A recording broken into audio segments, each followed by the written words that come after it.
আসছি একটা মার্কেটে। এটা একটা মল। এখানে অনেক রকমের ফল আছে। আহ, অনেক রকমের ফল, সবজি, কলা। কিন্তু এখানে দেখেন একটা এই যে কলার পাতা আছে, এটা এটার দাম 50 রিয়াল, 49.95 পয়সা।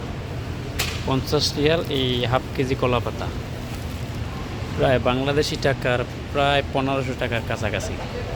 কি একটা অবস্থা! কলা পাতার দাম 1500 টাকা হাফ কেজি, চিন্তা করছেন? আরও অনেক ফলমূল আছে এখানে, তরমুজ আছে, নারিকেল আছে, অনেক কিছুই আছে।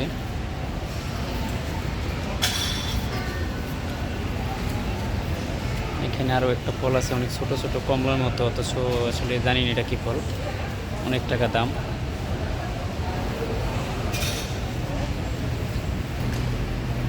এখানে অ্যাভোকাডো আছে, আরও অনেক ফল আছে, এগুলোর নামও আসলে সঠিক আমি জানি না, কিন্তু অনেক টাকা দাম এক একটা ফলের। তারপর ওখানে ড্রাগন ফল আছে, ওই যে ড্রাগন ফল।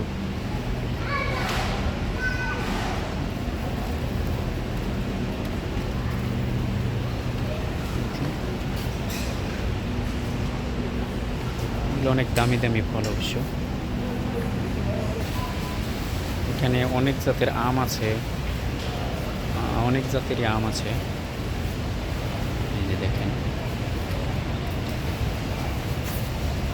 এখানে 5টা আমের মূল্য 43 টাকা। অনেক ছোটো ছোটো আম, জানি না কী জাতের আম।